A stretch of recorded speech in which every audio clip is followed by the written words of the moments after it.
Assalamualaikum warahmatullahi wabarakatuh.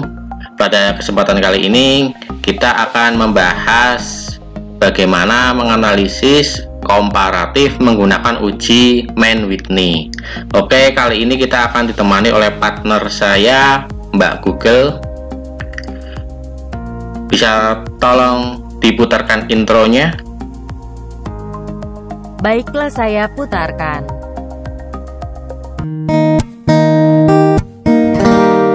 Seluruh kota merupakan tempat bermain yang asik. Oh senangnya, aku senang sekali.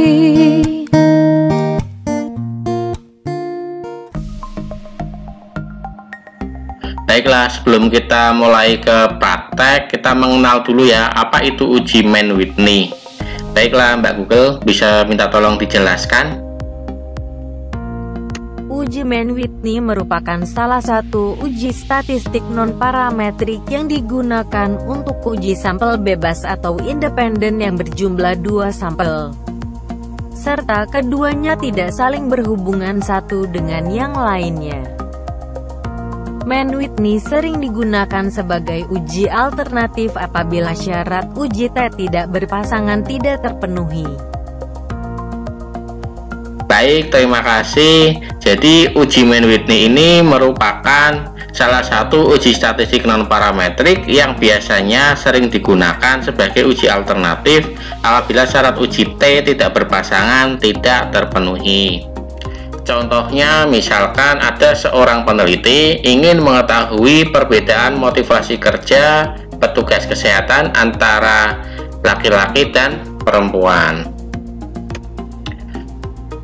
Sebelum kita melakukan uji Mann-Whitney, kita cek dulu ya syaratnya. Ya, bisa minta tolong lagi, Mbak Google.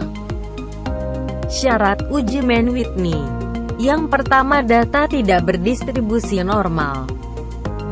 Varian datanya boleh sama, boleh juga tidak sama. Jika data berdistribusi normal, maka dipilih uji T tidak berpasangan. Jika data tidak berdistribusi normal, maka dipilih uji Mann-Whitney. Oke, terima kasih. Jadi syarat yang pertama ini data tidak berdistribusi normal. Yang kedua, varian data boleh sama, boleh juga tidak sama. Kalau kita melihat dari syarat yang pertama, data tidak berdistribusi normal, maka kita harus mengecek distribusi datanya terlebih dahulu. Jika data berdistribusi normal, maka dipilih uji T tidak berpasangan. Jika data tidak berdistribusi normal, maka dipilih uji Mann-Whitney. Baiklah, kita langsung saja kita cek ya distribusi datanya. Tapi sebelum kita melakukan analisis normalitas, ada beberapa hal yang perlu dipersiapkan, diantaranya laptop atau komputer yang sudah terinstall SPSS. Yang kedua, harus mempunyai data yang akan diuji. Tapi tidak perlu khawatir karena saya sudah menyediakan datanya. Kalian tinggal download saja di link berikut ini, atau bisa klik langsung di deskripsi. Baiklah, sambil menunggu download selesai, jangan lupa subscribe, like, share, dan komen, serta nyalain lonceng notifikasinya.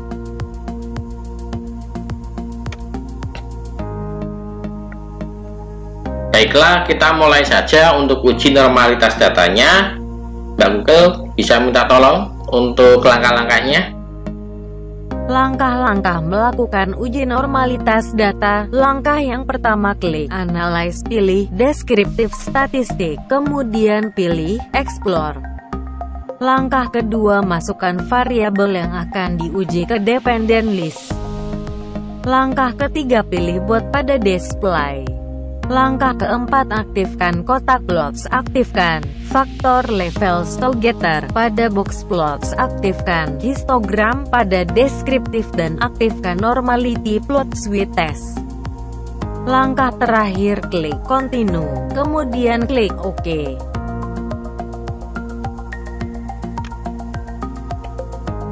Interpretasi hasilnya begini ya, jika p-value kurang dari 0,05 artinya data berdistribusi tidak normal. Jika p-value lebih dari 0,05 artinya data berdistribusi normal. Dalam hal ini ada catatan yang perlu kalian perhatikan, yaitu apabila sampel kurang dari atau sama dengan 50, maka uji normalitasnya menggunakan uji Shapiro-Wilk. Tetapi jika sampel lebih dari 50, maka uji normalitasnya menggunakan uji Kolmogorov-Smirnov. Baiklah, kita langsung masuk ke praktek saja ya. Pertama-tama kalian buka dulu data yang sudah kalian download.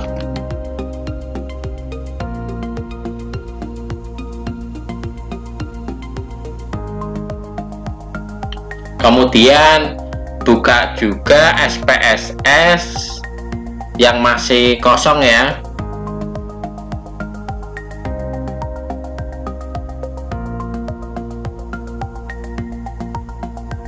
Baiklah, kita lihat ke data ya. Kita bisa melihat di sini ada variabel jenis kelamin dan motivasi kerja petugas kesehatan. Nah, di sini kita bisa melihat jumlah sampelnya ada berapa, kita lihat yang paling bawah ada 56. Ini kan lebih dari 50, sehingga uji yang kita gunakan adalah Kolmogorov-Smirnov.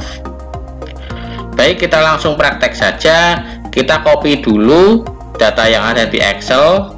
Jadi yang lurusnya nomor responden 1 ini ya, kita blok dulu sampai paling bawah yang nomor 56.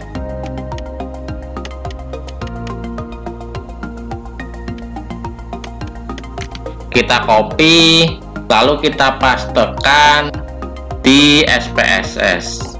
Nah, pada saat kita paste di SPSS, pastikan lurus dengan angka 1 di sini ya, atau yang paling atas. Jangan sampai misalkan seperti ini. Nah, kalau seperti ini berarti kan kita lurusnya yang di angka 4. Sehingga nanti kalau kita paste di sini, kita lihat ke atas, ini di sini masih kosong. Kalau masih kosong, nanti di ujinya pasti terjadi missing. Sehingga waktu kita copy paste, kita pastikan lurusnya ini adalah angka 1 atau kolom yang paling atas atau yang pertama. Kita paste di sini.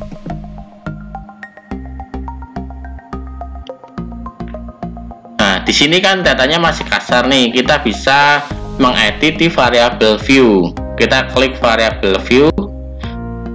Variabel 1 tadi apa? Jenis kelamin. Karena di name ini kan tidak boleh panjang ya. Diupayakan maksimal 8 huruf saja. Jadi kita singkat saja jenis kelamin, misalkan JK. Kita bisa menulis lengkapnya di label. Kita tulis jenis kelamin.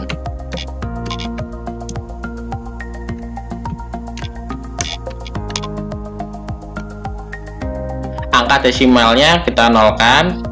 Lalu di value, karena ini data jenis kelamin itu merupakan data kategorik, maka di value bisa kita isi.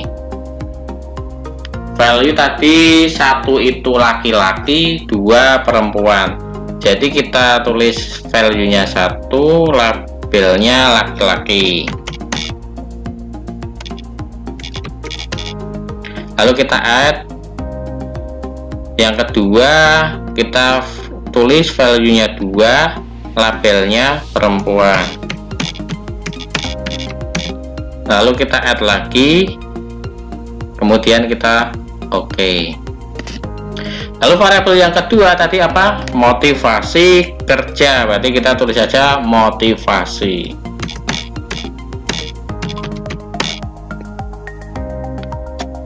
Angka desimalnya kita nolkan juga. Nah, di label ini kita bisa menulis lengkap motivasi kerja.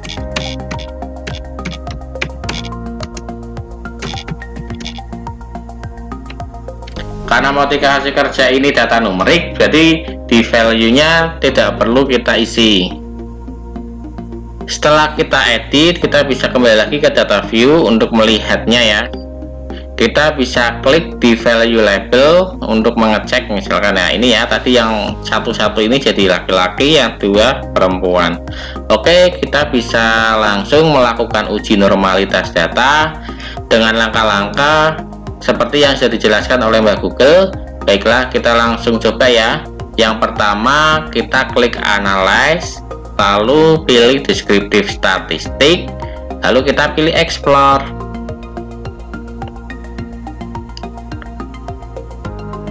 Di uji normalitas data ini yang diuji hanya data numerik. Jadi yang kita uji adalah motivasi kerja. Berarti motivasi kerja ini kita pindah ke dependent list. Kalau sudah, kita klik plot.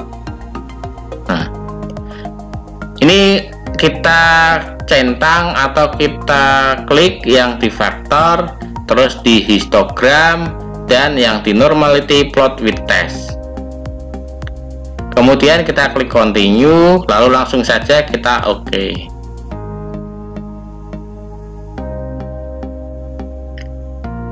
Setelah keluar outputnya, kita bisa melihat di output yang test of normality. Karena tadi jumlah sampelnya atau CDF ini ada 56, sehingga uji yang kita gunakan adalah Kolmogorov-Smirnov. Kita lihat di signifikannya 0,000 ya, artinya lebih kecil daripada 0,05, sehingga bisa dikatakan bahwa data berdistribusi tidak normal. Karena data berdistribusi tidak normal, maka kita bisa menggunakan uji Mann-Whitney U-Test. Baiklah, kita lihat dulu ya langkah-langkahnya. Mbak Google bisa minta tolong lagi. Langkah-langkah uji Mann-Whitney. Langkah yang pertama, klik analyze, pilih non-parametric test, pilih two independent sample. Langkah kedua, masukkan motivasi ke dalam kotak test variabel. Langkah ketiga, masukkan jenis kelamin ke dalam grouping variabel. Langkah keempat, aktifkan uji Mann-Whitney, kemudian klik kotak define group. Masukkan angka 1 untuk kotak grup 1 sebagai kode laki-laki, dan angka 2 untuk kotak grup 2 sebagai kode perempuan. Langkah terakhir, klik continue, kemudian klik OK. Baik, terima kasih atas penjelasannya. Interpretasinya begini ya. Jika p-value kurang dari 0,05 artinya ada perbedaan. Jika p-value lebih dari 0,05 artinya tidak ada perbedaan. Baik, kita langsung praktek saja ya. Kita buka SPSS-nya. Kita ikuti langkah-langkahnya. Langkah yang pertama, kita klik analyze, lalu kita pilih non-parametric test, lalu kita pilih yang two independent sample. Kemudian kita masukkan motivasi kerja ke test variabel dan jenis kelamin ke grouping variabel. Jangan lupa Mann-Whitney kita centang, lalu kita klik kotak define. Kita tulis 1 di grup 1 sebagai kode laki-laki, kita ketik 2 di grup 2 sebagai kode perempuan, lalu kita continue dan OK. Setelah keluar outputnya, kita bisa membaca hasilnya di tabel tes statistik. Dinilai signifikan yang paling bawah ini ya, di significant totals ini nilainya 0,692. lebih besar daripada 0,05. Artinya tidak ada perbedaan motivasi kerja antara laki-laki dan perempuan. Sekian pembahasan kali ini. Apabila ada pertanyaan, silakan tinggalkan pesan di kolom komentar. Semoga yang kita pelajari kali ini bisa memberikan manfaat. Wassalamualaikum warahmatullahi wabarakatuh.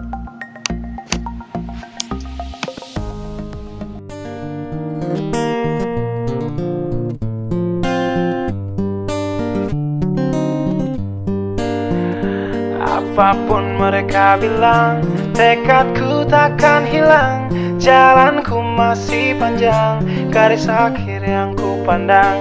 Apapun mereka bilang, tekadku takkan hilang. Jalanku masih panjang, garis akhir yang ku pandang. Apapun mereka bilang, tekadku takkan hilang. Jalanku masih panjang, garis akhir yang